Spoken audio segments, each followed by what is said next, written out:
All right, Stuart Schulzke here with Fora TV and others in Copenhagen, and happen to have Thom Yorke of Radiohead and other initiatives with me.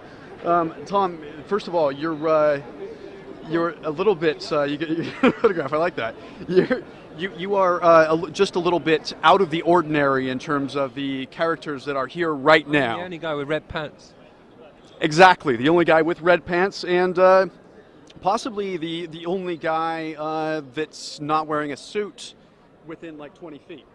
Well, that's not true. There's some hippies here. Okay.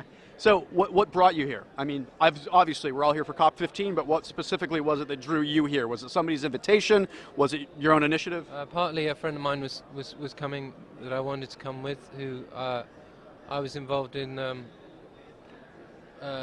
getting a climate bill passed in the UK, somewhat similar to the one that hopefully Obama's going to try and get passed next year, where the UK committed to, what was it now, 90% reductions by 2050, 40% by 2020,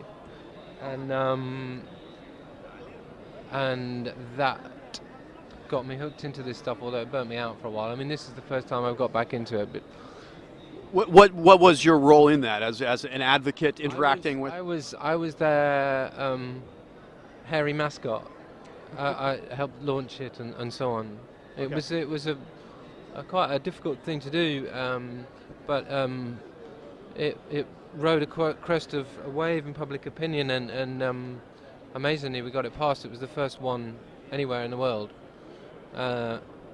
What is it like being somebody who is very much in the creative world, trying to translate your creativity into political action? I would imagine that well, you probably know, but political life is, you don't get any more stale and stultifying than this.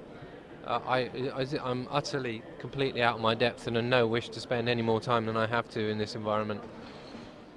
Can you explain that a little bit? You've seen things obviously that are very frustrating to you, such as? Just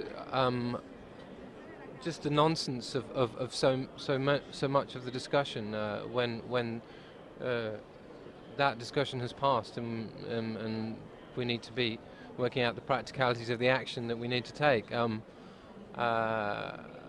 That to me is mind-boggling, especially, I guess I've had no experience of this before. I know it's the UN and all that. I'm stunned, for example, that there's this whole like G8 vibe going on.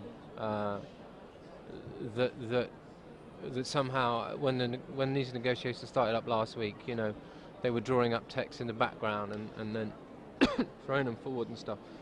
This is a global agreement, right? So do it globally. So seeing the sort of like the elite top-down kind of approach to this problem is something you find particularly bothering. That stuns me, because that reminds me of Genoa, the G8 summit in Genoa with the riots. It reminds me of like the summit they had in Scotland. Just this whole, you know, it reminds me of Seattle. It's like every time they do it, every time, and this is way, way, way beyond naked country's self-interest. It's gone, man. We're past that stage now, you know. And it just stuns me that there are politicians here. I can't help thinking it's because they're all of a certain age, they've been in politics too long, they're all men, and they're not getting out enough. That's what I think. That's a pretty powerful assessment there. How long? How long have you actually personally tried? I mean, you mentioned this legislation that you helped get passed in the UK, but how long would you say you've actually been involved in political processes where climate issues are concerned? I basically have not been ever. I don't want to be. It did fascinate me briefly when we were doing the bill in the UK, but to me it's a world I don't wish to understand, really. But to me, so much of this sort of negotiation politics is a self-perpetuating entity and utterly meaningless. Who else in the creative world do you see that is really like fighting the fight right now? I mean, are there other people out there that are as engaged as you are? There seems to be lots in the US nowadays, which is good. But I mean, I can't name any names. Finally, what would you're obviously extremely frustrated, disenchanted with the process, but what if your like ideal was realized in something that came out finally this weekend, what would it be? Uh, if I was to look for something positive in this, and I'm trying, it would be that the world leaders came here simply because of pressure from their domestic, from the countries they represent and from the people in those countries.